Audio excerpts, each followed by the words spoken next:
All right, so Mystery says I was single until 45, but I had a woman ask me how much money I made 10 minutes into the date, and I told her obviously not enough, and I took her home. You know, I have to tell you, so far, being out on the dating scene, again, this is my first time dating in, 30 years, because I was married for 25 and single for 6 years after that, so 31 years. I've never had anybody ask me how much money I made out of the gate, and I have not asked somebody else how much money they made out of the gate. Meaning first date, second date. In fact, I don't think I've ever asked anybody how much money they make. That is very surprising to me. Now, generally speaking, we start getting comfortable, we've been on a few dates, we're talking about our jobs, it can come up, you know, I don't know what date it was with me and the guy I'm dating now. I don't know what date it was, but I never asked him at all. I highly, highly doubt that. Sorry there, Queen, but if there is something older women ask, especially older career-orientated women, it's a gauge of how much a man makes in order to know he's on her, quote, level. Who are you trying to kid here? The bulk of single decades post-war women love to use the male measurement of success so they can self-crown themselves as high-value women, which is the equivalent of an unemployed 30-year-old man living in his mother's basement labeling himself a high-value man based on his wardrobe and personality. Ladies, do you see how absurd it is for a man to dictate to a woman what constitutes him as a catch? Nah, fam. Maybe these queens aren't going to be all up in your face and ask how healthy your bank account is, but they sure are going to ask enough clues to piece it together. Like, what's your job title? Do you own a home? What kind of car do you drive? Where do you like to take vacations? Yeah, sure. Older women are not interested in knowing these things. Yeah, right. And again, I probably wasn't overly concerned about it because I make my own money. I do fine. I don't need anybody to come take care of me. I work. I have my own business. But still, I just can't believe. So you guys got to tell me, is this normal? Do people really just ask guys flat out how much money you make? And girls, are you guys doing that? Because maybe there's something I don't know about that. In fact, one of the ladies here on my video commented that one of her fears was having to take care of somebody like in their retirement age because she does well and they don't do as well. And she says, you know, I'm not money hungry, but I also don't want to support someone at that point in their life. So maybe for some people that is a prerequisite, and it might not be a bad thing if that's really what's most important to them because of that reason, not just can you buy me diamonds, can you take me to fancy dinner. So I don't know, you guys let me know what you think. Is this the norm? No. Women for the most part are money hungry. They don't want to be a man's retirement plan. They want the man to be her retirement plan. And for this grand elder post-war queen to act like if it's some revelation is total BS from her. It's like me saying, do men really want to sleep with women? Is it like that now? Sheesh. I would be surprised if no one called her out on that one. Ladies, be honest. If you were making $100K annually and a man who you like makes $45K annually, you would resent him in the long term for not making as much as you. Don't act like you don't want to be taken care of. This channel has audited other women before who make a lot of money and they demand a man who makes just as much as she makes in order for her to retire and have him maintain her lifestyle. Oh my, what a universal secret we have uncovered. Next thing you know, women are gonna want men who are at least 6 feet tall. Moving on. Hey, TikTok family. So I haven't posted in a really long time because the person I was posting with was my boyfriend up until recently. Today is the day he's coming over this morning to get some things from my house. One of them being a vehicle, so he has to come here to get that. You know, I just wanted to get real with y'all. Like 2.5 years, like 2 years and 8 months we were dating, and I thought, you know, this was it. I was widowed 5.5 years ago, and we really took our time with this relationship. And, you know, those red flags you see in the beginning, you really need to pay attention to them. And these weren't huge red flags. They were very subtle red flags. But I've come to realize that he really doesn't know how to love. And even though it felt like he did, when you're in a committed relationship and you're talking about the future and then all of a sudden your romantic feelings just kind of fizzle out temporarily, you don't quit. You don't give up. Not if you really love each other. First, I will repeat what I have said several times on this channel. Widows get a lot of passes with me. I will never place a widow in the same category as a woman who divorced her husband after years of marriage. Now, that said, let me be honest. When a woman in her 50s says her ex-boyfriend doesn't know how to love, that's Woman Speak Code 101 for the obvious. Okay, allow me to translate. It basically means he was burned bad from his last relationship. His ex-wife probably destroyed him in family court. Now he is experienced, his defenses are high. She couldn't get him to stop thinking logically, just go with his feels and risk everything he has left. She probably pushed him to propose if he really loved her. He was not interested in marriage and wanted them to keep living the way they were. She didn't like not having the wife championship ring and gave him the ultimatum. He said, okay, bye. It was good while it lasted. And since he is leaving, that means he doesn't know how to love. Fam, tell me in the comments if I missed anything. Damn, skip me. And that's what he did. He just gave up. He quit. So, sorry, my hand's shaking because I'm nervous. He's going to be here in a little bit. This dating after 50 thing is extremely hard, especially when you're a Christian woman that has high morals and values and you don't want to just jump into bed with people. So I'm just sharing if there are other women out there like me that feel like it's just really, really hard to put yourself out there again. I mean, I was widowed after 31 years of marriage, and then I gave 2.5 years to this man, and now it's like, I don't even want to bother. It's just hard. I don't know. Do I have any sisters out there, or even some men that are feeling the same way about dating after 50 and trying to find that person that you click with and want to spend the rest of your life with? Because I don't want to just date for the sake of dating. I want to be in a relationship. I want a companion. What do y'all think?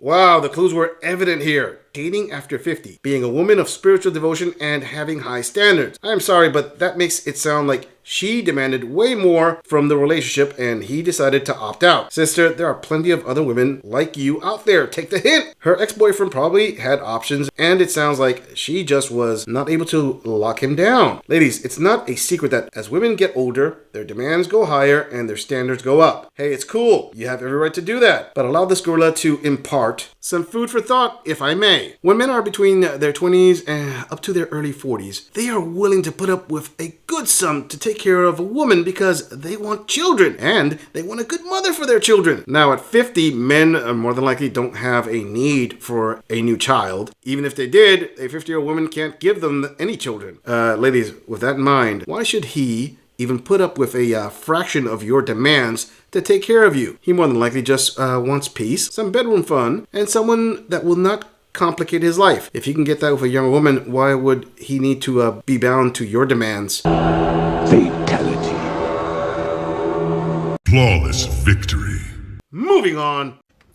Ladies, if you find yourself in your 40s and on dating websites, then this video is definitely for you. Ladies, just a little dating secret. If you pay very close attention, these men will tell you exactly who they are. Our first runner-up is Rick. He is 49 years old. Rick says that all women want honesty, but can you really handle the truth? I don't know, Rick. I don't know if I can handle the truth. I don't know if I can handle the truth. Next up, we have Nate, who's 45 years old. And after work, you can find Nate running. That the only thing that you're going to find me doing is lying in my bed. I'm too tired to be running. What the f*** are you running from, Nate? Sean, 49 years old. I genuinely love nights in, cuddling, just watching movies. What Sean is really saying, ladies, is that he doesn't want to spend money taking you out to the show, and he just wants some free kitty while watching Netflix and chilling. John, 43 years old. Firefighter, EMT. I wear many hats, so I do my best to enjoy my free time. I'm looking for somebody to have a few drinks with and something casual. I think John just wants to roofie my drinks and get some free kitty.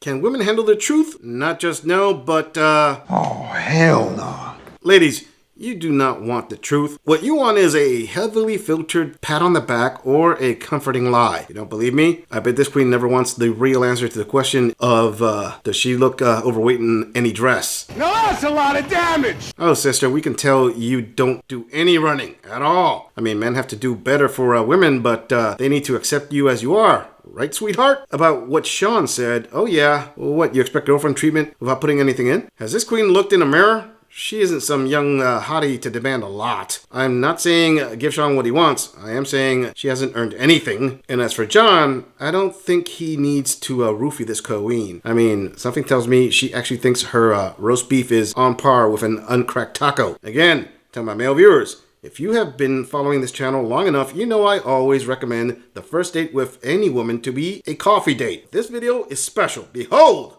the quality of woman that requires you to take her somewhere special on the first date. Yeah, she is obviously worth it. Ken, 45 years old. I'm a legit snack, ladies. A total smoke show. I've got opinions. I also have an avoidant attachment style. Ladies, Ken is a covert narcissist. Move on. Todd, 48 years old. This is who I am. Live with it. Okay, Todd, just because you live in the basement at your parents' house and they have to live with it does not mean a grown, independent lady has to just live with it. Chris, 40 years old. He's a full-time dog dad, and he's a part-time apostrophe.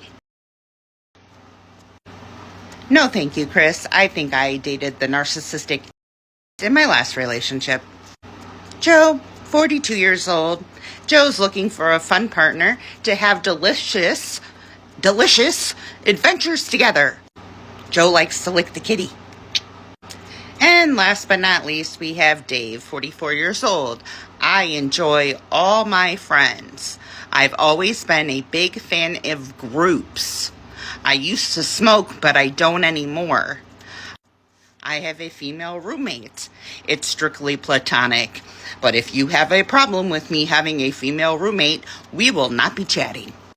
Ladies, Dave is married. Can a dude, unless he is a rock chisel Chad, that just is not gonna fly. But then again, did anyone catch how she didn't even attempt to make fun of his comment and just called him a narcissist? That kind of confirms Ken is a Chad. He probably rejected this queen. Todd, she jumped into insulting him. I guess Todd wasn't as hot as Ken. Chris, all she said was no thank you. Thinks Chris was probably her type, but she is changing things up. Joe likes to lick the kitty. Isn't that a plus for you ladies? Unless, of course, Joe refuses to munch on roast beef. Emotional damage! Dave might just be married or recently separated. Finally, one I agree with. Okay, queen, since all she is doing is bashing the dating profiles of guys in their 40s, I have to ask, is she married? Is she in a relationship? She is on dating apps. And maybe she hasn't figured out she isn't a first round draft pick. She had several pounds of makeup with a filter on top and she still didn't look like one of the Kardashians. Hey, she's right. Men will tell on themselves. But more than men, women tell on their delusions. Either that or some imp beta chump made this queen believe her kitty was worth its weight in nachos. Moving on. I am having all the feels right now. My birthday's in about a week, so I've got all of that coming up. And reading through these comments is really intense, and I can relate to them so much. This is my story right here. I spent my 30s in a relationship with a man that I was very much in love with and expected to marry and have a kid with. And when I was 38, he left me for a 20-year-old's. And it was so funny because at the time, I was amazingly optimistic. I really believed that, I was going to go out. I got a new job. I somehow managed to turn my life around after all of that. And I was absolutely convinced that my horrific experience in romantic relationships was statistically likely to take a turn for the better, and that I was going to meet someone and I was going to be able to have a baby right under the wire. But that did not happen, not even by a long shot. And in fact, the experiences that I had with dating were just as bad, and in one case worse. to the point where I've now opted out of dating altogether because I don't feel that it is good for my mental health.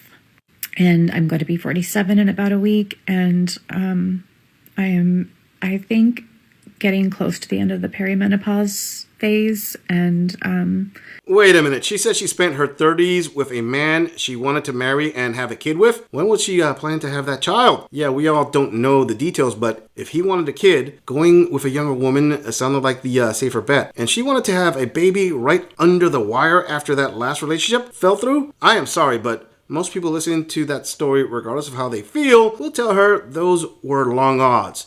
We are talking winning a NASCAR race with a moped. Ladies, I understand when you say you never found a good partner, as you should never have kids with the wrong person. But do you seriously want all of us to believe that between the ages of 18 to, say, 35, you didn't find one man worthy enough to have a child with? Ho, ho! Fiction can be fun.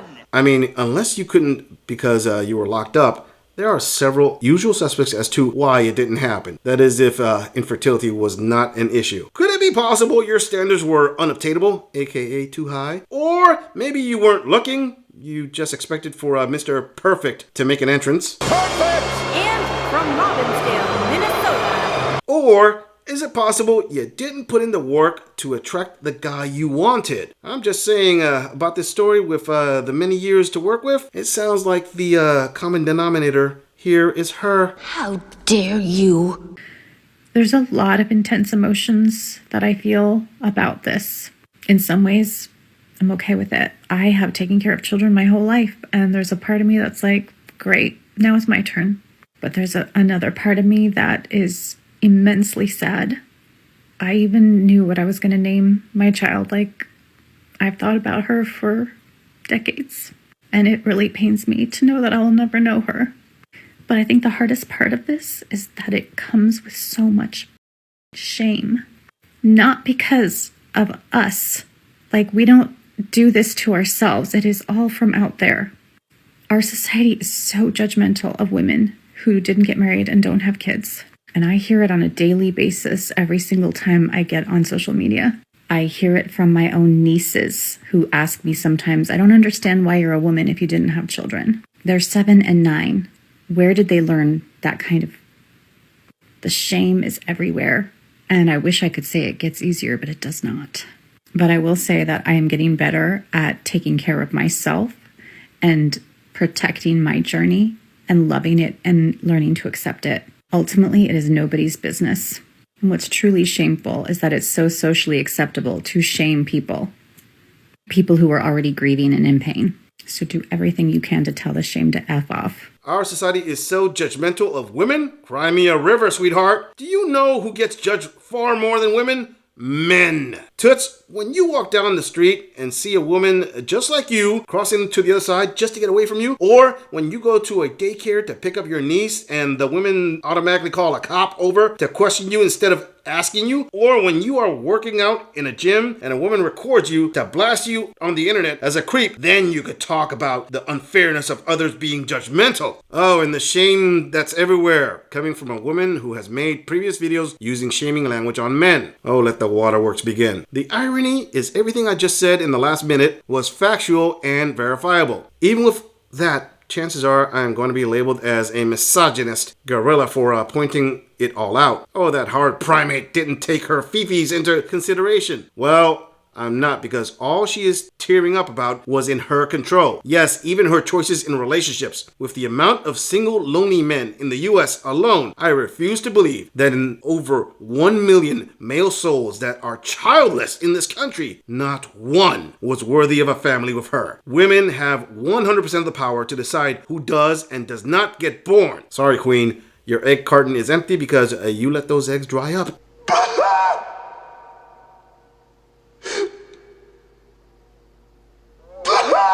I'm just saying, if you enjoy this audit, click on the video in the end screen for more content. If you would like to support the channel, please follow the link in the description to donate to our beer fund, or like, subscribe, and share this video on other social media platforms. If you agree or disagree with anything about this audit, please let us know in the comments. I'm going to leave this audit right here. I'll see all of you in the next episode.